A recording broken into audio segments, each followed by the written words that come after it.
Hello friends, स्वागत है आप सभी का आपका प्यारा सा यूट्यूब चैनल ओके एजुकेशन में।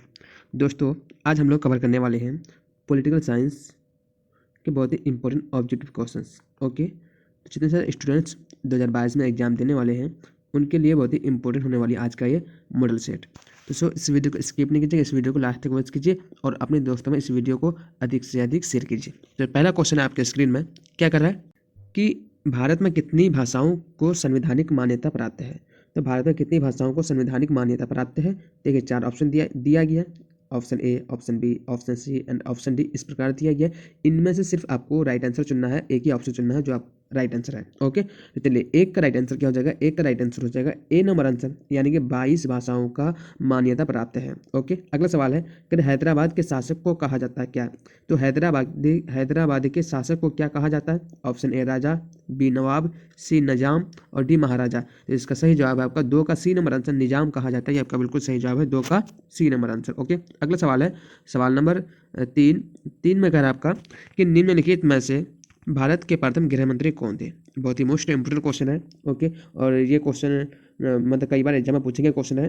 तो ऑप्शन ए में आपका डॉक्टर भीमराव अंबेडकर, बी महात्मा गांधी, सी पंडित जवाहरलाल नेहरू और डी सरदार वल्लभ भाई पटेल। तो 3 का सही जवाब है आपका डी नंबर आंसर, यानी कि सरदार वल्लभ भाई पटेल। ये आपका बिल्कुल राइट आंसर है। अगला सवाल है करिए भारत के विभाजन से उत्पन्न समस्याएं हैं। तो भारत के विभाजन से क्या क्या समस्याएं उत्पन्न हुई है। देखिए, 4 ऑप्शन दिया गया। ऑप्शन ए शरणार्थियों की समस्या, बी गैर मुस्लिम अल्पसंख्यकों की समस्या, सी भौगोलिक दूरी की समस्या और डी ऑल ऑफ दीज यानी उपयुक्त सभी। तो 4 का सही जवाब है आपका डी नंबर आंसर, यानी उपयुक्त सभी आपका बिल्कुल राइट आंसर है। ओके, अगला सवाल है सवाल नंबर 5 में कह रहा है कि भारतीय जनता पार्टी की जड़ किस पार्टी में पाई जाती है। तो भारतीय जनता पार्टी की जड़ कौन सी पार्टी में पाई जाती है। ऑप्शन ए स्वतंत्र पार्टी, बी साम्यवादी पार्टी, सी भारतीय जनसंघ और डी कांग्रेस पार्टी। तो 5 का सही जवाब आपका सी नंबर आंसर, भारतीय जनसंघ। ये आपका बिल्कुल सही जवाब है, 5 का सी नंबर आंसर। अगला सवाल है कह कि 1952 के पहले आम चुनाव में लोकसभा के साथ निम्न के लिए भी चुनाव कराए जाते हैं। तो देखिए, यानी राज्यसभा का चुनाव या फिर राज्य विधानसभा का चुनाव या फिर भारत के राष्ट्रपति का चुनाव या फिर प्रधानमंत्री का चुनाव। तो 6 का सही जवाब है आपका बी नंबर आंसर, यानी राज्य विधानसभा का चुनाव। ओके, अगला सवाल है कि प्रथम आम चुनाव में कांग्रेस को लोकसभा में कितने स्थान प्राप्त हुए थे। ऑप्शन ए 315, बी 300, सी में आपका 364 और डी में आपका 370। तो 7 का सही जवाब है आपका सी नंबर आंसर, 364। ये आपका बिल्कुल सही जवाब है। ओके, अगला सवाल है कि प्रथम 3 आम चुनाव में किस राजनीतिक दल का प्रभुत्व बना रहा। तो प्रथम 3 आम चुनाव में कौन से राजनीतिक दल का प्रभुत्व बना रहा। ऑप्शन ए समाजवादी पार्टी का, बी कम्युनिस्ट पार्टी का, सी में आपका कांग्रेस पार्टी का और डी में आपका उपयुक्त में से कोई नहीं। तो 8 का सही जवाब है आपका सी नंबर आंसर, यानी कांग्रेस पार्टी का। ये आपका बिल्कुल सही जवाब है। ओके, 9 में है कि योजना आयोग किस तरह की संस्था है। योजना आयोग किस तरह की संस्था है। ऑप्शन ए संवैधानिक, बी गैर संवैधानिक, सी असंवैधानिक और डी अति संवैधानिक। तो 9 का सही जवाब है आपका डी नंबर आंसर, यानी अति संवैधानिक। ओके, अगला सवाल है करेंगे नियोजन विस्तृत अर्थों में व्यवस्थित क्रिया का स्वरूप है। नियोजन में इस प्रकार समस्त मानवीय क्रिया आ जाती है, भले ही वह व्यक्तिगत हो अथवा सामूहिक। ये किसका कथन है। ऑप्शन ए में उर्विक, बी में आपका डॉक्टर MP शर्मा, सी में आपका प्रोफेसर KT शर्मा और डी में आपका बेंथम। इसका सही जवाब है आपका 10 का b number answer, doctor MP Sharma. ये आपका बिल्कुल सही जवाब है। ओके, अगला सवाल है कह रहा है कि उच्च उत्पादकता के लिए फसल क्षेत्र मांग करता है, यानी कि कौन सा। अधिक उर्वरक की और बी में आपका अधिक पानी की, सी में आपका अधिक कीटनाशकों की और डी में आपका उपयुक्त सभी का। तो 11 का सही जवाब है आपका डी नंबर आंसर, यानी उपयुक्त सभी का। अधिक उर्वरक की भी और अधिक पानी की भी, अधिक कीटनाशक की भी। डी नंबर आंसर आपका राइट है। अगला सवाल है बॉम्बे योजना कब प्रकाशित की गई। ऑप्शन ए में आपका वर्ष 1940 में, बी 1944 में, सी में आपका 1945 और डी में आपका 1957। तो 12 का सही जवाब है आपका बी नंबर आंसर, यानी कि वर्ष 1944 में। अगला सवाल है कि सितंबर 2004 में कौन सा नेपाली प्रधानमंत्री भारत यात्रा पर आया। तो कौन सा नेपाली प्रधानमंत्री भारत की यात्रा पर आया था। ऑप्शन ए में आपका जंग बहादुर, बी में आपका शेर बहादुर देउबा, सी में आपका गिरिजा प्रसाद कोइराला और डी में आपका उपरोक्त में से कोई नहीं। तो 13 का सही जवाब हो जाएगा आपका B number answer, Sher Bahadur Deuba. ये आपका बिल्कुल सही जवाब है। अगला सवाल है कि प्रधानमंत्री राजीव गांधी कब चीन की ऐतिहासिक यात्रा पर गए। तो प्रधानमंत्री राजीव गांधी चीन की ऐतिहासिक यात्रा पर कब गए। ऑप्शन ए 1980, बी 1972, सी में आपका 1987 और डी में आपका 1988। तो 14 का सही जवाब हो जाएगा आपका डी नंबर आंसर, यानी 1988। आपका बिल्कुल राइट आंसर है। ओके, अगला सवाल है कि भारत का विभाजन कब हुआ? तो भारत का विभाजन कब हुआ? ऑप्शन ए 1947, बी 1945 और डी 1949 और डी में आपका 1940 एंड सी में आपका 1949। ओके, तो इसका सही जवाब हो जाएगा आपका 15 का आपका राइट आंसर है ए नंबर आंसर, यानी 1947 ही आपका बिल्कुल सही जवाब है। अगला सवाल करा, युवा तुर्क में कौन शामिल था?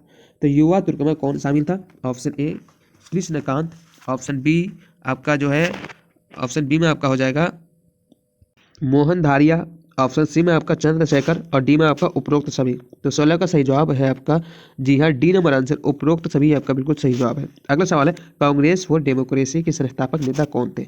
ऑप्शन ए में आपका इंदिरा गांधी, बी में आपका बहुगुणा, सी में आपका जगजीवन राम और डी में आपका रामविलास पासवान। तो 17 का सही जवाब है आपका सी नंबर आंसर, यानी कि जगजीवन राम ये आपका बिल्कुल सही जवाब है। ओके, अगला सवाल है कि गैर कांग्रेसवाद का नारा किसने दिया? ऑप्शन ए में आपका राम मनोहर लोहिया, बी में आपका चंद्रशेखर, सी में आपका कर्पूरी ठाकुर एंड डी में आपका कामराज। तो 18 का सही जवाब है आपका ए नंबर आंसर, यानी कि राम मनोहर लोहिया ये आपका बिल्कुल सही जवाब है। अगला सवाल है, जनता पार्टी की स्थापना हुई यानी कब हुई थी? ऑप्शन ए 1970, बी 1965, सी 1977 और डी में आपका 1978। तो 19 का सही जवाब है आपका सी नंबर आंसर, यानी कि 1977 ईस्वी में जनता पार्टी की स्थापना हुई। अगला सवाल है, बिहार आंदोलन को किसने चलाया? तो बिहार आंदोलन को किसने चलाया? Option a Jayaprakash Narayan, b में आपका अटल बिहारी वाजपेयी, सी में आपका मोरारजी देसाई एंड डी में आपका लालू प्रसाद यादव। तो इसका सही जवाब क्या हो जाएगा? जी हाँ 20 का सही जवाब है आपका ए नंबर आंसर, यानी कि जयप्रकाश नारायण ये आपका बिल्कुल सही जवाब है। अगला सवाल है, करें किस मुकदमे में इसमें संविधान के मूलभूत ढांचे की धारणा का जन्म हुआ? ऑप्शन ए में आपका केशवानंद भारती मुकदमा, बी में आपका गोलकनाथ मुकदमा, सी अयोध्या विवाद और डी मिर्नवा मिल्स मुकदमा। तो 21 का सही जवाब है ए नंबर आंसर, केशवानंद भारती मुकदमा ये आपका बिल्कुल सही जवाब है। अगला सवाल है, निम्न में से कौन पर्यावरण संरक्षण से संबंधित है? ऑप्शन ए में है आपका बाबा आमटे, बी में आपका मेधा पाटेकर एंड सी में आपका सुंदरलाल बहुगुणा और डी में आपका उपरोक्त सभी। तो 22 का सही जवाब है आपका डी नंबर आंसर, यानी उपरोक्त सभी पर्यावरण संरक्षण से संबंधित है। ओके, अगला सवाल है, कर अखिल भारतीय किसान सभा की स्थापना कब की गई? ऑप्शन ए 1930, बी 1926 और सी में आपका 1936 और डी में है आपका 1946। तो 23 का सही जवाब है आपका जी हाँ सी नंबर आंसर, यानी कि 1936। ओके, अगला सवाल है, क्या दहेज निषेध अधिनियम पास किया गया कब? तो दहेज निषेध अधिनियम पास कब किया गया? ऑप्शन ए में है आपका 1951, बी में आपका 1956, सी में है आपका 1961 और डी में आपका 1970। तो 24 का सही जवाब है आपका सी नंबर आंसर, यानी 1961 ये आपका बिल्कुल सही जवाब है। दहेज निषेध अधिनियम 1961 ईस्वी में पास किया गया था। ओके, अगला सवाल है, तेलुगु देशम पार्टी की स्थापना कब हुई? तो तेलुगु देशम पार्टी की स्थापना कब हुई? ऑप्शन ए 1970, बी 1978, सी 1982 और डी 1961। तो 25 का सही जवाब है आपका जी हाँ सी नंबर आंसर, यानी कि 1982 ये आपका बिल्कुल सही जवाब है 25 का सी। अगला सवाल है, डीएमके पार्टी की स्थापना कब हुई? तो डीएमके पार्टी की स्थापना कब हुई? ऑप्शन ए 1950, बी 1949, सी 1956 और डी 1947। तो 26 का सही जवाब है आपका बी नंबर आंसर, यानी कि 1949 में डीएमके पार्टी की स्थापना हुई थी। ओके, अगला सवाल है, तो क्षेत्रवाद के उदय के मुख्य कारण क्या है? तो क्षेत्रवाद के उदय के मुख्य कारण क्या है? ऑप्शन ए में आपका भाषावाद एंड बी में आपका ऐतिहासिक कारण, सी में आपका भौगोलिक एवं सांस्कृतिक कारण और डी में आपका उपरोक्त सभी। तो 27 का सही जवाब है आपका डी नंबर आंसर, यानी कि उपरोक्त सभी। ओके, अगला सवाल है सवाल नंबर 28, किस वित्त मंत्री ने नई आर्थिक नीति की घोषणा की?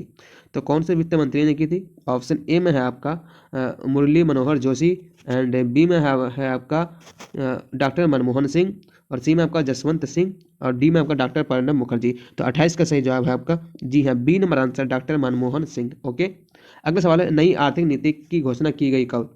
यानी कि NEP न्यू इकोनॉमिक्स पॉलिसी यानी नई आर्थिक नीति की घोषणा कब की गई? ऑप्शन ए 1985, बी 1981, सी में है आपका 1991 और डी में है आपका 1987। तो 29 का सही जवाब है आपका सी नंबर आंसर, यानी कि 1991 में NEP की घोषणा की गई थी। ओके, अगला सवाल है, संयुक्त प्रगतिशील गठबंधन की स्थापना कब हुई?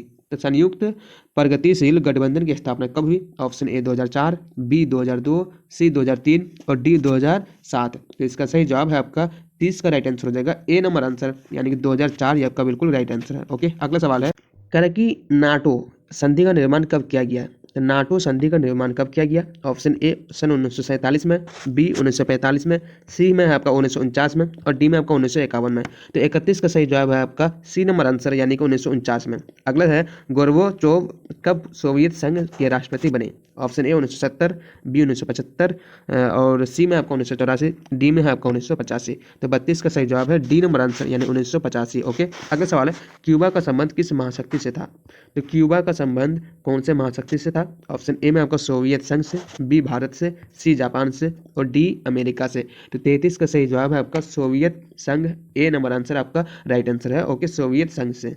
अगला है वार्सा पैक्ट। कौन सा पैक्ट? वार्सा पैक्ट किस वर्ष समाप्त कर दिया गया था?